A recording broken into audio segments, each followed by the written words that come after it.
pelas ruas marchando, indecisos cordões ainda fazem da flor seu mais forte refrão e acreditam nas flores vencendo canhão. Vem, vamos embora, esperar não é saber. Quem sabe faz a hora, não espera acontecer. Vem, vamos embora, que esperar não é saber. Quem sabe faz a hora, não espera acontecer.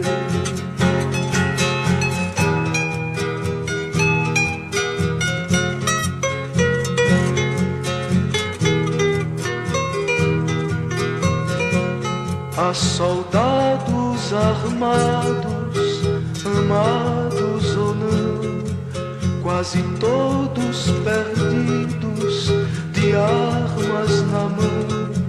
Nos quartéis lhes ensinam uma antiga lição de morrer pela pátria e viver sem razão.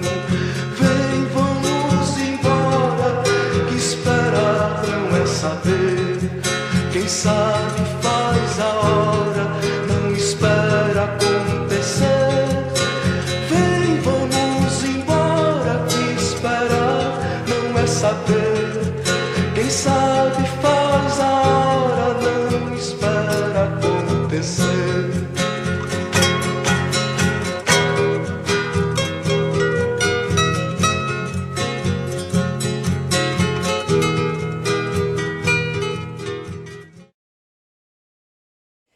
Bem, vamos embora, que esperar não é saber. Quem sabe faz a hora, não espera acontecer. Olá, bom dia, nono ano. Diga, eita, professora, começar a aula de hoje. Com a senhora cantando não dá muito certo, né? É, verdade. Eu sei que a minha voz não é boa, é péssima, que fique só aqui para nós, mas tudo bem. Eu queria muito começar com essa música porque essa música é uma das músicas título ou referência para o período que a gente está falando, né? Que é ditadura militar, que é os anos de chumbo, como eu falei para vocês, que também costuma se chamar, né? Gente, veja só, inclusive tem no livro de vocês, viu? Essa música de Geraldo Vandré, fazendo uma crítica, né? Sobre esse período que durante muito tempo foi muito ruim, tá bom?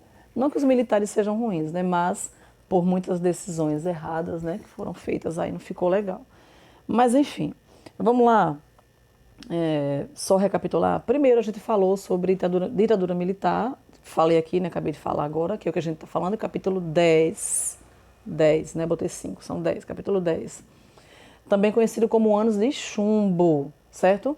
E também esse é o período em que nós vamos ter uma mudança social, uma mudança política aí no Brasil, mudança brasileira, política brasileira, né? A partir desse momento, então, nós vamos ter os militares agora, então, mesmo assumindo a administração política brasileira. Só lembrar, vamos lá pensar, dia 31 de março de 1964, aproximadamente até 69, ou um pouco mais, aproximadamente, certo? O que mais, professora? Esse capítulo também, nós falamos um pouco na aula passada, em que nós vamos estar aí com os Estados Unidos e União Soviética por conta da Guerra Fria, ainda, né, nessa disputa e ainda nessa rixa, né? Essa divisão, por isso que vai ser chamado o mundo vai ser chamado de bipolaridade. Inclusive para os países que fazem parte da América e nós, brasileiros, fazemos parte dela, né? Já fazíamos e continuamos a fazer. Enfim, gente, quem é o primeiro presidente que vai ser eleito nesse período da ditadura militar? Vai ser Castelo Branco, como nós falamos na aula passada. Deixa eu só fazer uma observação. Talvez você pense assim, professora, me diga aí, quer dizer então que os militares eles passam a assumir a política brasileira nesse período e assim aí chega e faz as coisas sem ninguém faz nada, eles fazem isso de forma inconstitucional ou fora da lei. Não, gente. Eles só fizeram isso, militares só fizeram isso porque foi uma forma documentada e eles estavam debaixo da lei, legalmente. Ainda que muitas atitudes foram erradas, como eu falei para vocês anteriormente. Então, veja, qual é a ligação que há entre os atos institucionais, aqueles AIs, né, aos militares? Porque é a partir desses atos institucionais que os militares agora terão sim acesso, liberdade e legalidade para assumir a política brasileira, certo? O que mais, professora? A partir desses atos institucionais, esses militares, que serão os próximos presidentes, eles agora terão o aval da presidência, são decretos baixados, reconhecidos pela presidência, desculpe, a voz falhou um pouco. A partir daí, então, eles terão liberdade, né? Então, tem o aval, tem a legitimação ou legitimidade da presidência, e aí eles podem, então, sim, administrar, certo? Então, já falamos que o primeiro presidente da ditadura militar foi Castelo Branco, e nós vamos ter depois dele nós vamos ter, agora nós vamos ter Costa e Silva. Nós teremos, desculpe, ainda Emílio Garrastazu Médici, nós teremos Geisel, e nós teremos outros. Mas, enfim, vamos começar a falar um pouco, então, nesse período aqui, né, até chegar aos outros. Gente, olha, veja, Castelo Branco vai assumir e é com ele que começa já esses AIs criados, né? Lembrando também que esses AIs, esses atos institucionais, eles não foram criados e foram liberados as suas características de uma forma só, certo? Lembrem disso. Bom, aí nós vamos ter Castelo Branco que vai sair, certo? E nós vamos ter agora Costa e Silva. Em Costa e Silva, no governo dele, nós vamos ter algumas características. Quais são as características? Muitos grupos serão formados e criados para protestar e dizer que não concorda com essa forma de governo que era muito ditatorial e que muitas pessoas sofriam muita repressão e pressão por conta disso, certo? Bom, entre esses grupos, professores, quem é que estavam lá? Vocês vão gostar, sim, né? Massa demais para vocês. Pronto, então, qual era o grupo, professora, que a gente vai gostar? Grupo de estudantes. Então, alguns grupos estudantis, eles se formavam, se formavam e se fundamentavam para combater, né, ou pelo menos tentar combater, muitas formas ditatoriais por alguns presidentes, né, desse período aí dos anos de chumbo, certo? Então, você vai ter, no governo de Costa e Silva, você vai ter. Eu tô parando aqui porque eu estou falando de outros governos, da período moderno, dos impérios, então por isso que eu estou parando um pouquinho. Bom, no governo de Costa e Silva você vai ter esses grupos aí que vão se organizar para isso. Você vai ter também...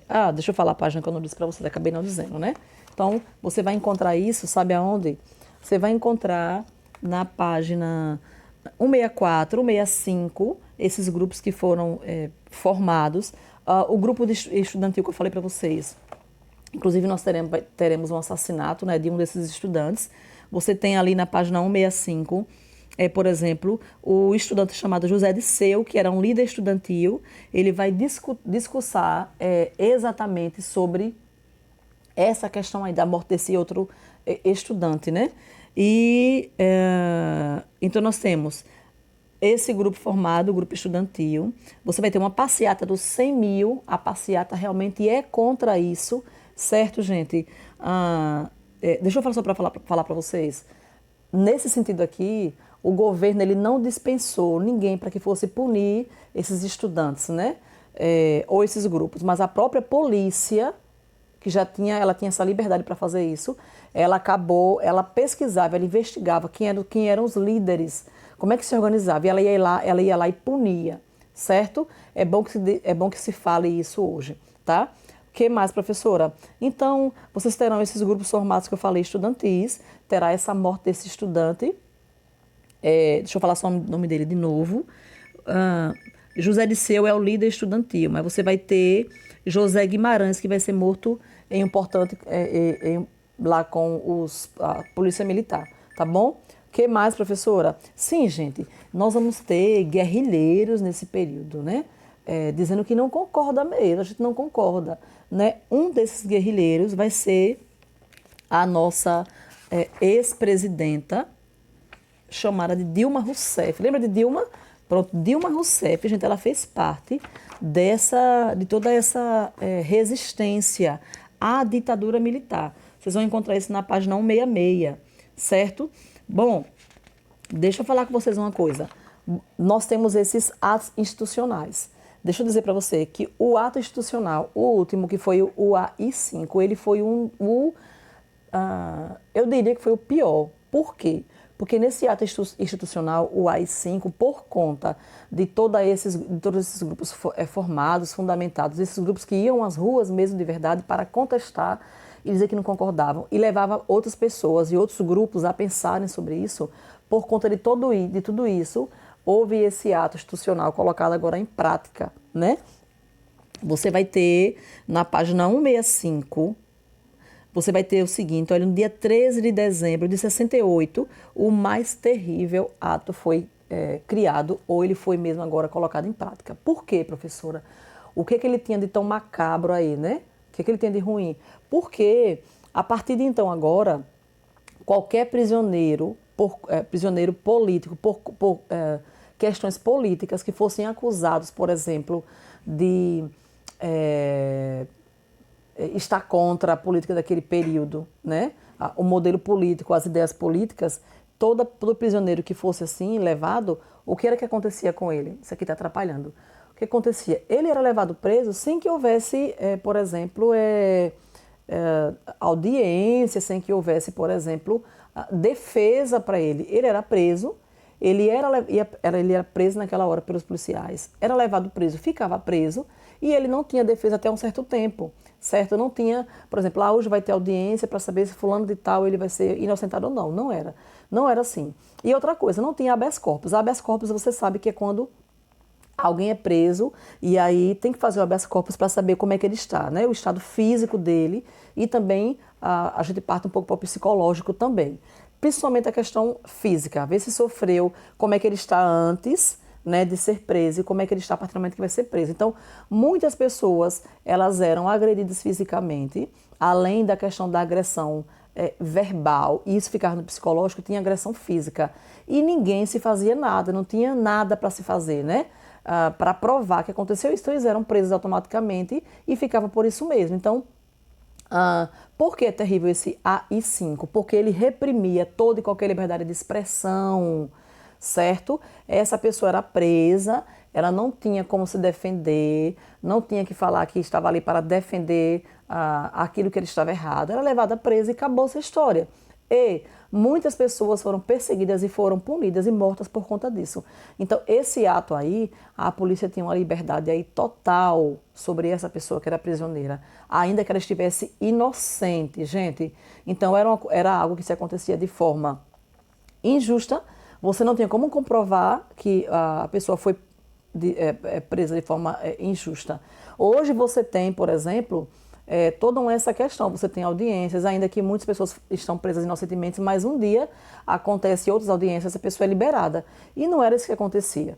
Né? Para você ter uma ideia, muitos e muitos foram presos, eles foram condenados e eles não tiveram a chance de provar que eram inocentes, certo? E sem contar que a partir daí os grupos que eram formados eles foram perseguidos e praticamente, não acabaram todos, mas praticamente muitos desses foram anulados por conta disso, tá bom?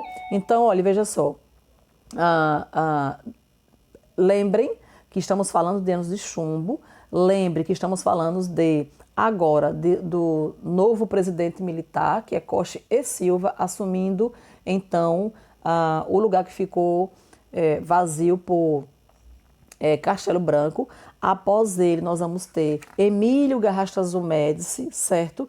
E aí você pode ficar assombrado também pensando nisso, porque o negócio é macabro, né? É coisa braba mesmo, como dizem muitas pessoas por aí. E lembrem que não foi um período fácil para ninguém, especificamente para quem queria liberdade de expressão. Ficamos por aqui na aula de hoje. Quero a atividade que eu passei. Eu disse pesquisem sobre os atos institucionais do 1 até o 5. Enviem para mim. E estou esperando, certo? Um cheiro para vocês, então.